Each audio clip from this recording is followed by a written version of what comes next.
Guillaume, we just got back from a conference. I watched two of your papers. What were those about?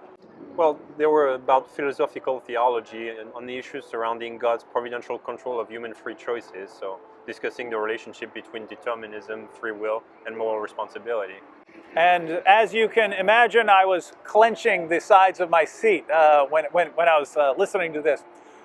Guillaume, after listening to your papers, it's clear that you have a lot to say on a lot of issues. You were in a series of presentations along with William Lane Craig. So you clearly have a lot to say, but a lot of people are just going to be interested for now in how you became a Christian, because you were a French atheist. I guess you're still French, yes, in a sense. I am. That hasn't changed. Now, based on YouTube comments, anyone who believes in Christianity is really, really dumb. So you must just believe what you're told to believe. You weren't very educated. Someone came along, told you a message, you couldn't think for yourself, and that's how you became a Christian. Is that about right? It's not quite the story. There are some differences here and there, but well, just what was your educational background before, as you were growing up? Yeah, so it was clear from some of the earlier stages that I was much more scientifically inclined rather than literary or economics. So I went on to study math, physics, and engineering in college. I did some program in France that's called a prep school. It's Maths Sup, Maths P. It's a very high-pressure 2-year preparation for the various prestigious engineering school it's called Classe Préparatoire aux Grandes Écoles, and basically it's 2 years of intense math, physics to prepare you for a contest to enter into those prestigious schools. So I did that. I graduated in engineering science, in computer science, and I landed a job in computer science as a software developer in finance. And apart from education, what was going on during this time? Well, at that time I was still an atheist, and I was essentially trying to pursue my own happiness on all fronts. So I was pursuing this to obtain at least a stable position and a job. And I was also playing at the time in a rock band. I was playing keyboard in a rock band, and we were starting to French rock do band. Various concerts. We were singing in English, but we were French. And the band was a lot of fun, and I enjoyed playing with these guys. And on the sports front, I also discovered that I could jump 3 feet high. And so since I'm 6'4", they put me in a volleyball team, and I ended up playing in National League. And I've seen the footage of you spiking. There's that shot of you coming up, and here's the net, and here's you rising above it, and everyone's way down there, and you just slamming it right over everyone. Those were good times. Yeah, good times. And so I was pursuing my own happiness on all those fronts. There was the music, the sports, and the job. And on the front of women conquest, at least in France, for a young atheist my age, one of the ideals was also to multiply feminine conquests. And I was starting to have enough success there to satisfy the raunchy standards of the volleyball locker room. So my life was doing pretty well on all those fronts, and I was trying to be happy and doing a good job at it. So it sounds like you're sort of living the secular atheist dream, right? I wasn't complaining. You're in sports. You're playing music, getting lots of girls. Something obviously happened to change your mind about things. So yeah. what's going on? Well, it was an unusual set of circumstances. I went on vacation with my older brother to the Caribbean in the island of Saint Martin. Is he tall like you? Yes, he is, and he plays also volleyball. So we went there together, essentially trying to have a good time with tropical weather, white sand, turquoise blue water, and the occasional beach volleyball game. So what's not to like? And given the ungodly amount of vacation that we have in France, we went there for 3.5 weeks. And during our stay over there, we one day went to a little bit of a distant beach. And coming back from the beach, for some reason, that day we decided to come back hitchhiking. I had never hitchhiked in my entire life until that day, and I have never done it ever since. But for some reason, it was decided we would hitchhike our way home. So we start hitchhiking, and a few minutes after, there's a car that stops in there where there was 2 tourists, 2 women from the United States. One was from Miami, the other one was from New York. And they were actually not stopping to pick us up. They were stopping to ask for directions. And they were lost on their way from the airport to their hotel. As it turns out, the hotel or the airport were nowhere near the beach at which they came to pick us up, so they were clearly way lost. And here they were asking for directions. Now, they told us where they were going, and it turns out that their hotel was right next door to the house at which we were staying. So we told them, well, look, we're happy to tell you, just pick us up and we'll go there. So we get in, and they were attractive enough that I started flirting, and we were trying to see them again on the island before we left. And it turned out that we did, and I ended up dating the one who was in New York. And I quickly found out, though, that she was a professing Christian. She said that she believed in God, which in my own worldview at that time was pretty much an intellectual suicide. And also attached to that problematic belief was her belief that sex only belonged in marriage, which is even crazier than theism, if that was at all possible. So here we are now in this long-distance relationship, because I flew back to Paris, she flew back to New York, and here we were, and I essentially had religion standing in our way of being happy and together. So my new goal in life was to try to show her why her Christian beliefs were silly, that she should put all this nonsense behind her, and then why we should be happy together. And if I was going to be criticizing Christianity, at least I needed to know what Christianity teaches. And so I picked up a Bible and I started to read about Jesus.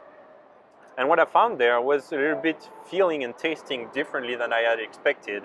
What I saw in Jesus was a person who was speaking with authority, and he was maneuvering in conversation in ways that were pretty impressive. He knew what he was talking about, and that started to put a little bit of an awkward fact for me to handle. I knew that at some point I would need to have some account of who I thought this Jesus was. Because I was the same way. When I read, before I was a Christian, I read Matthew, Mark, and John. And I was really impressed. I was really impressed when I read the words of Jesus for the same reasons you mentioned. Mm-hmm. Yeah, and even at the time, even as an atheist, I never really bought into the whole Jesus myth theory. It never occurred to me that Jesus was a mythological figure in some sort of fairy tale. It seemed clear, at least minimally, that he was a historical person who walked the roads of Palestine in the first century. And that's another parallel, by the way, and that when I was reading the Gospels, I'm thinking I'm actually reading first century accounts of the early church, and because you see all kinds of atheists nowadays on YouTube, and they're so far away from scholarship, they have no clue what they're talking about, and that the genre of the Gospels is first century Greco-Roman biography. So we were on the same page there, and that we're both taking this seriously as early accounts of Jesus, which is cool, because that's what scholarship agrees on nowadays. Right. So we were right. Without knowing, we were actually on the right path. But also, it seems like his teachings were taken seriously enough, and his impact on his disciples was such that they were prepared to say, I've seen this and I vouch for him. And also they were then testifying that they had seen him risen from the dead after his crucifixion, and they were ready to go to their graves for the truth of that belief. So at that point, I thought this is at least some set of events that I need to have an account for. And I wasn't really sure how I would resolve this, but I figured at some point I will need to give an account of who I thought Jesus was. But I wasn't anywhere near changing my mind at this point. I couldn't even have ended up in church even if I wanted to, because all of my weekends were busy traveling the country to play volleyball games. And so on Sunday mornings, I couldn't even have visited a church. The thing is that this barrier didn't last long, because shortly after I started investigating those matters, my shoulder started to fail me. And your spiking shoulder? Yes, the shoulder of the arm for the spiking. And about 10 minutes into every volleyball practice, my shoulder burned and I just couldn't spike anymore. And so the doctor... And that's pretty much all you could do. That's right. All I could do was jump, and if you can't spike and you're a middle blocker, you're pretty much worthless. Okay. So I was off of the volleyball court. The doctors couldn't find anything wrong with my shoulder. The physical therapist's best efforts didn't help. And I was basically told, look, you just need to rest your shoulder. You need to stop volleyball for a couple of weeks and see where it goes from there. So you need something to do for a couple of weeks. So against my will, I'm off of volleyball courts, and I figured, well, since I've been looking into this Christianity thing, I might as well go and see what those Christians do when they get together. So I got the address of an evangelical congregation in Paris, and on that first Sunday morning without a volleyball game, I took my car and I drove to that congregation. And the way I describe it is really that I went there like you would go to the zoo to see some weird exotic animals that you've heard about or read in books, but never seen in real life. And so I went there to just see what those weird animals do when they get together. And I walked into that church, and I remember feeling oppressed by the clear knowledge that if any of my friends or family could see me there in a church, I would die of shame. And so the whole thing was really awkward, and I was seeing these people, and they looked like they genuinely believed what they were doing. They were praying, and they thought that the God was literally hearing their prayers. So the whole thing was awkward for me, and I sat down in the corner trying not to meet anybody, and I listened to the preacher. And to this day, I don't remember a word that the preacher said. I figured I've seen enough, so I jumped to my feet and I walked to the back of the church trying to escape and being careful not to make eye contact so I wouldn't have to introduce myself to any of those weirdos. And I reached the exit door at the back of the church, opened it, and I literally had 1 foot out the door when a blast of chills grabbed me in the stomach, going all the way in my chest and grabbed me by the throat. And I was frozen on the doorstep with goosebumps all over. Anything like that ever happened before? Not quite. And so, but you know, I was there frozen, and I heard myself thinking, well, this is ridiculous. I have to figure this out. And so I closed the door in front of me, turned around, and I went straight to the head pastor and said, so you believe in God, huh? He looked at me and says, yes. I said, well, how does that work out? And he said, we can talk about it. And so he waited till everyone was gone, and then we went to his office, and he prayed for me, which I thought was a bit awkward, but at least it was reassuringly consistent. At least he really believed his stuff. And so then we started talking, and we started to answer some of my questions. What is this Christianity thing? And he was a man who didn't have necessarily a formal training in apologetics or providing good arguments in favor of Christianity in the way that you and I now know too. But he had consistent answers within his own worldview, and that was impressive in its own right. He was a man who clearly wasn't out of his mind. He thought on his feet, and he was educated, and he thought that God existed and that Jesus was raised from the dead. And that's important because this was a problem I had when I ran into a Christian who actually knew what he was talking about. That I was shocked, right? Any discussion with a Christian should be a massacre, right? I should just slaughter this person. Yeah. And so when I didn't, it was what's going on here, right? Because I thought all of these guys were just complete morons, and here's someone who isn't. Yeah, and so I wasn't necessarily aggressive with that person, but I was trying to understand how these views make sense, and he just had coherent answers, and he was essentially explaining me what Christianity is.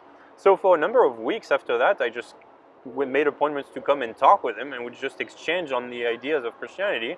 He tried to slowly walk me through the basics of Christianity, gave me a booklet that he had written that encouraged me to ask questions and pointed me to the Bible to see what the scriptures actually teach on those matters.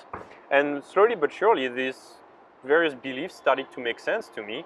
A lot of Christianity started to have coherent sense, but there's one that just didn't register. I couldn't understand at all. And I still have my written notes at home that's written in French about all of my studying on those matters. Every other page I've written this question that didn't make sense. Why did Jesus have to die? It made no sense to me what was the connection between Jesus dying and my Christian life if I were to become a Christian. I didn't see the connection. And very soon after, the answer would come. At that point, my unbelief had slowed down a little bit, and I was starting to shift my unbelieving prayer life into, God, this starts to make sense, but if you're real, I'm going to need to have you really explicitly reveal yourself to me in ways that I can trust this is real and I can jump in and not making a fool of myself. And the sort of experience I was hoping for, aside from arguably what happened at that church, I was hoping for some sort of open heaven with the voice of God coming down, welcome son. And what came was eventually much less theatrical, but much more brutal. What he did is that he reactivated my conscience. And that was not a pleasant experience. At the exact same time I had started to investigate Christianity, I had come to commit some really sinister misdeed, which I will spare you the sordid details, but even by my own low atheistic standards of morality at the time, were pretty extreme and clearly wrong. And yet I knew I had done those things, and I had suppressed it, and I had piled up all sorts of lies above it so as to not have to face the consequences, and I really had suppressed it, pretending like this never happened. And what happened at that point is that God just took all of this and shoved it in my face, and I was struck with guilt, intense guilt like I had never felt before, a physical pain out of the guilt. And in that place of being struck with a physical pain out of guilt, there the gospel clicked. This Christian gospel that I had been reading about previously finally made sense. That's why Jesus had to die. Me, that is, that he who knew no sin became sin on my behalf. He died on the cross to pay the penalty for the sin that I deserved. So the switch that Christianity teaches is that he didn't deserve to die. I did deserve the punishment. The wrath of God was yet poured on him, and I received it freely, not by any works or rituals or any good deeds that I would perform, but simply by placing my trust in him, thereby receiving salvation. So the teaching of Christianity that heaven is given for free, not by good works, but by faith, finally clicked, and I received it. I said, this is making perfect sense now. God, I'm receiving this sacrifice that you made on my behalf. I place my trust in you. Save me. And at that point, I experienced this real spiritual renewal. All of that guilt just evaporated, and I felt a freedom. I had been forgiven by the living God. So I had now to confess those things to the relevant parties, and I did so. And now that everything was in the open, I figured, well, this is probably God's will now that those things are out, that I would marry my Christian girlfriend. And so I left everything in France behind. I quit my job, left my volleyball team and my music band, and tried to move to New York. I found a job on Wall Street since I was working in finance. That worked out really well. I found a job there, moved here, and shortly after I moved here, it became very clear that it was actually not at all God's purpose for me to be with that woman. We had a terrible relationship, and we broke up. And at that point, I had almost zero social connections in New York. I found myself isolated here with almost nothing to do. I had no volleyball, no music anymore. So I had my job and complete void aside from that. And this is the point where I started to try to tell to my family and friends back in France why my jump to Christianity was actually irrational, that I hadn't lost my mind in the process. And we started communicating about the good reasons I had, and I had thought of good reasons. It started to make sense. I was able to explain to them. But I was also very curious to pile up more arguments and more reasons. And so I started to study those materials that I could find, all sorts of lectures, debates, books. And I was going through this material every single night after the office. I loved this time in my life where I would just come back, devour this material, and enjoyed every minute of it. And after a few months of this regimen of literally doing all of this, I figured, if I'm going to be spending all of my time and all my resources studying Christianity, I might as well get a degree out of it. And so that's how I ended up applying. I ended up applying for seminary, and I graduated with a master's in New Testament studies in seminary in New York City. Shortly after that, I met my wife, this time an American woman who was wonderful for me, and we started a family. We have 2 babies.